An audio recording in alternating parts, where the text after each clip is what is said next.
Hey everyone, welcome back to the channel. Today I'm going to show you a quick but really important skill for anyone working in Google Sheets, how to easily create a header row. If you've ever looked at a spreadsheet and wondered, how do I keep my column titles visible as I scroll, or how can I make my data so much easier to read? This is exactly the solution.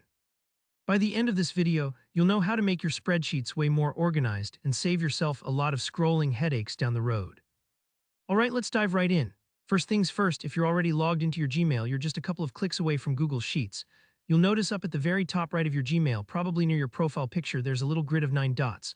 This is the Google Apps menu. Clicking on those 9 dots opens up a menu with all the Google services you have access to, including Docs, Drive, Calendar, and of course Sheets.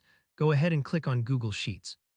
That'll open a new tab or window and bring you straight into the world of spreadsheet magic. Now, once you're looking at your spreadsheet, you'll want to direct your attention to the top left corner, right above your work area. This can look a little confusing if it's your first time working in Sheets, but don't worry, I'll walk you through it. Picture where the column letter A is in the row number 1. There's a small blank gray cell where the two intersect. It doesn't seem like much, but it's actually a really useful control point in Google Sheets. What you want to look for next is that faint gray line or barrier that sits horizontally, just under the row numbers on the left. Here's the trick: move your mouse up to the space directly above row 1 right on that gray line. When you hover over it, your cursor should change into a little hand or a double-sided arrow, letting you know you can move it. Click and slowly drag that gray bar down, usually right below the first row. This is called freezing a row, and what it does is lock in anything above that line so it stays visible no matter how far down you scroll. Pause for a moment there. It can feel a little awkward if you haven't done this before, but just make sure you're dropping it right under row 1. And that's it, you've just created a header row. Now, whatever you type in that top row, like name, date, amount, or any other label, will stay pinned to the top of your spreadsheet as you scroll down.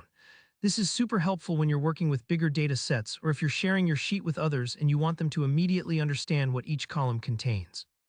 Think of it like anchoring a signpost at the top of a long hiking trail. You always know where you are, no matter how far you travel down the page. If for some reason you didn't quite get it the first time, don't stress.